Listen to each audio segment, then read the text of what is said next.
Jeffrey Epstein एक ऐसा नाम जो खुद तो मर गया लेकिन अपने साथ साथ कई लोगों को मार गया। एप्स्टीन फाइल कोई नॉर्मल केस नहीं है, बल्कि दुनिया के सबसे अमीर बिजनेसमैन और पॉलिटिशियंस की वो काली सच्चाई है जो इंसानियत के नाम पर एक बहुत बड़ा धब्बा है। रिपोर्ट्स के मुताबिक इस फाइल में Michael Jackson, Leonardo DiCaprio, Bruce Willis, Bill Clinton, Stephen Hawking और डोनाल्ड ट्रंप जैसे और भी कई बड़े लोगों का नाम शामिल है, जिसमें एक नाम पीएम मोदी का भी जोड़ा जा रहा है। आखिर क्या है इसके पीछे की सच्चाई, चलिए जानने की कोशिश करते हैं आज की।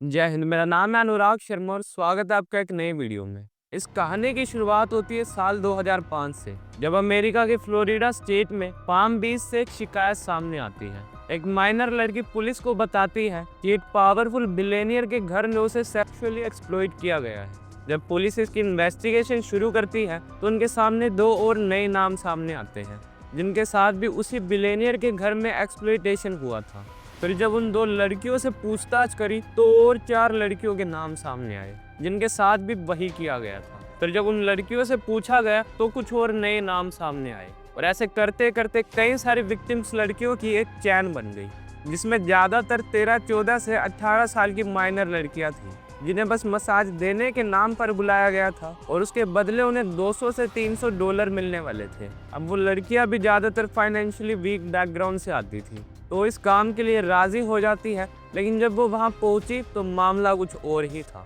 इन सभी माइनर लड़कियों को उस बिलियनियर के घर में सेक्सुअली एक्सप्लॉइट किया जाता है, और उस बिलियनियर का नाम था जेफरी एप्स्टीन। पुलिस को एक के बाद एक इतने सारे विक्टिम्स मिलते हैं कि वो समझ चुके थे कि नॉर्मल एक्सप्लॉइटेशन का मामला नहीं है, बल्कि एक स्ट्रक्चरली प्लान ऑर्गेनाइज रैकेट है जो इस तरह से मासूम लड़कियों का शोषण कर रहा है, जिसके वजह से एफबीआई ने भी इस केस की इन्वेस्टिगेशन शुरू कर दी और एप्स्टीन के खिलाफ एक स्ट्रॉन्ग इंटरनेशनल सेक्स ट्रैफिकिंग का केस दर्ज किया गया, और साल 2008 में तो उसे कोर्ट के सामने गिल्टी भी पाया गया। लेकिन फिर भी उसे सिर्फ 18 महीनों की ही जेल होती है, और उसमें से भी वो सिर्फ 13 महीनों में ही बाहर आ गया, क्योंकि एप्स्टीन के लॉयर्स ने पहले से ही फेडरल अटॉर्नी अलेक्जेंडर अकोस्टा के साथ एक सीक्रेट डील फिक्स कर रखी थी, जिसके मुताबिक एप्स्टीन को सिर्फ प्रोस्टिट्यूशन जैसे कुछ माइनर केसेस में खुद को गिल्टी मानना था, ताकि उस पर किसी और चार्ज में कोई केस ही ना चल सके। और तो और इस डील को भी इतना सीक्रेट रखा गया था कि इस बात की खबर उन विक्टिम लड़कियों को भी नहीं दी गई, जिन्हें अमेरिकन लॉज के अकॉर्डिंग ये बात बताया जाना मैंडेटरी था। अब कुछ सालों तक तो एप्स्टीन के लिए सब कुछ नॉर्मल चलता है, और फिर वो लग्जरी लाइफस्टाइल, आइलैंड में प्राइवेट लग्जरी पार्टियां। लेकिन दूसरी तरफ एक अमेरिकन जर्नलिस्ट जूली के ब्राउन दिन रात एप्स्टीन के खिलाफ रिपोर्ट तैयार कर रही थी। वो कई महीने बिता देती है सिर्फ और सिर्फ एप्स्टीन के खिलाफ सबूत इकट्ठा करने में। और फाइनली वो दिन आया जब जूली एक के बाद एक अपनी सीरीज ऑफ रिपोर्ट पब्लिश करती है, जिससे ये मुद्दा एक बार फिर हेडलाइंस में आ गया। और पब्लिक के लगातार प्रेशर बनाए जाने के चलते साल 2019 में जेफरी एप्स्टीन को सेक्स ट्रैफिकिंग के केस में अरेस्ट कर लिया जाता है। लेकिन अरेस्ट होने के 35 दिन बाद ही बड़े ही सस्पिशियस तरीके से उसकी जेल में ही मौत हो जाती है। अब ये मौत सस्पिशियस इसलिए भी थी क्योंकि जिस दिन उसकी सुसाइड की वजह से मौत हुई, उस दिन उसके साथ जेल में ना तो कोई दूसरा कैदी बंद था और ना ही जेल के कैमरास काम कर रहे थे। मतलब इतने ज्यादा और इतने एक्यूरेट कोइंसिडेंस कैसे हो सकते हैं कि मानो जैसे किसी ने कोई मर्डर प्लान किया हो।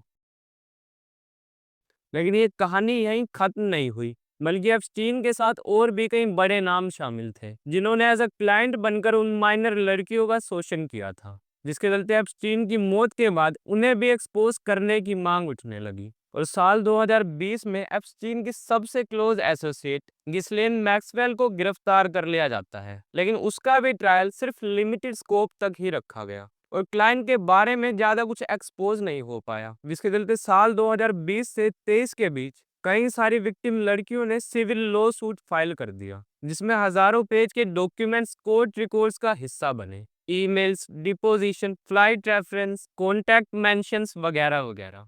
लेकिन ये सभी डॉक्यूमेंट सील थे। मीडिया सिलेक्टिव रिपोर्टिंग कर रही थी और गवर्नमेंट ने भी कोई ऑफिशियल क्लाइंट लिस्ट रिवील नहीं करी, जिसके चलते जब साल 2024 के यूएस प्रेसिडेंशियल इलेक्शंस होने वाले थे तो ट्रंप ने इसे एक बड़ा मुद्दा बनाते हुए एप्स्टीन फाइल्स को पूरी तरह पब्लिश करने की बात कही थी। लेकिन प्रेसिडेंट बनने के बाद ट्रंप ने भी इसे इग्नोर करना शुरू कर दिया, जिसके चलते ट्रंप के ही कुछ सपोर्टर्स ने ये कहना शुरू कर दिया कि एप्स्टीन फाइल्स में ट्रंप का भी नाम है, इसीलिए वो उसे पब्लिश नहीं होने देना चाहते, जिसके चलते लोगों का भरोसा अब ट्रंप पर से तो उठने लगा था। और इसी बीच ट्रंप की कुछ पुरानी पिक्चर्स और वीडियोस वायरल होने लगी, जिसमें वो और एप्स्टीन एक साथ दिखाई दे रहे थे। इवन न्यूयॉर्क टाइम्स की रिपोर्ट्स के मुताबिक तो एप्स्टीन और ट्रंप 20 सालों तक एक दूसरे के दोस्त रहे। वो एक साथ मिलकर पार्टियां किया करते थे, कभी ट्रंप टावर तो कभी एप्स्टीन के घर में उनकी मुलाकात हुआ करती थी। और तो और ईयर 1993 से 1996 के बीच ट्रंप 8 बार एप्स्टीन के प्राइवेट जेट में भी ट्रैवल कर चुका है।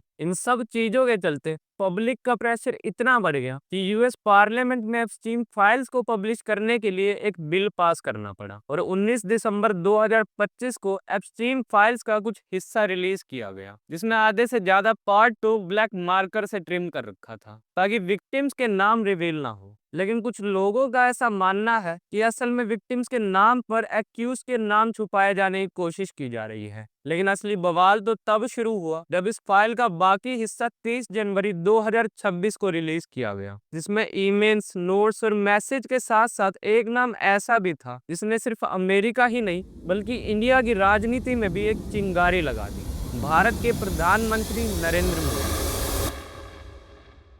जब से जेफरी एप्स्टीन की फाइल खुली है तो उसने ना सिर्फ अमेरिका बल्कि दुनिया के बड़े से बड़े लोगों की पोल खोलकर रख दी। इस फाइल में ब्रिटेन के एक्स प्रिंस एंड्रयू माउंटबेटन का भी नाम शामिल है, जिसके चलते उनसे उनका रॉयल टाइटल छीन लिया गया। और तो और ब्रिटेन के प्राइम मिनिस्टर द्वारा एंड्रयू माउंटबेटन को इन्वेस्टिगेशन के लिए तैयार रहने की चेतावनी दी गई है। इसके अलावा इस फाइल में नॉर्वे की क्राउन प्रिंसेस मेटी मार्टिन का भी नाम सामने आया है, जो साल 2013 में एप्स्टीन के घर 4 दिनों तक रही थी, जिसके चलते मार्टी का ये कहना है कि उन्हें अफसोस है कि वो एप्स्टीन के घर रुकी, उन्हें वहां जाने से पहले उनका बैकग्राउंड चेक कर लेना चाहिए था। अब इन सब के बीच एक नाम ऐसा भी सामने आया है जो इंडिया में काफी चर्चा का विषय बना हुआ है, प्रधानमंत्री नरेंद्र मोदी।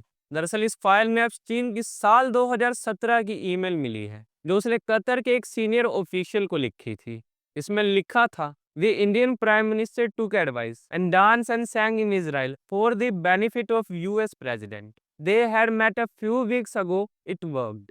अब इस ईमेल को प्रधानमंत्री के साल 2017 के इजराइल विजिट से जोड़ा जा रहा है, जो भारत के किसी भी प्रधानमंत्री के तौर पर पहली विजिट थी और इससे एक ही हफ्ते पहले वो ट्रम्प से भी मिले थे। लेकिन यहाँ इस ईमेल पर भरोसा कर पाना थोड़ा सा मुश्किल है, क्योंकि पहली ही बात तो ये है कि वो ये सभी बातें कतर के सीनियर ऑफिशियल को क्यों लिखेगा। दूसरा सवाल ये उठता है कि उसने वाकई में ऐसा कुछ लिखा भी था या नहीं। और सबसे मेन बात, इस मेल में उनकी मुलाकात पीएम मोदी से होने का भी जिक्र किया गया है, जिसके प्रूफ के तौर पर एक भी फोटो या वीडियो अवेलेबल नहीं है कि जिससे इस बात पर भरोसा किया जा सके। तो वही मिनिस्ट्री ऑफ एक्सटर्नल अफेयर्स का भी ये कहना है कि पीएम मोदी की इजराइल विजिट एक ऑफिशियल फॉरेन विजिट थी, उनका एप्स्टीन से कोई लेना देना नहीं है। और एप्स्टीन की हमेशा से आदत थी कि वो बड़े बड़े लीडर्स का नाम लेकर ये दिखाता था कि उसकी पहुंच बहुत ऊपर तक है, ताकि वो दूसरे लोगों को इन्फ्लुएंस कर सके। बाकी इस पर आप क्या सोचते हैं हमें कमेंट सेक्शन में लिखकर जरूर बताएं।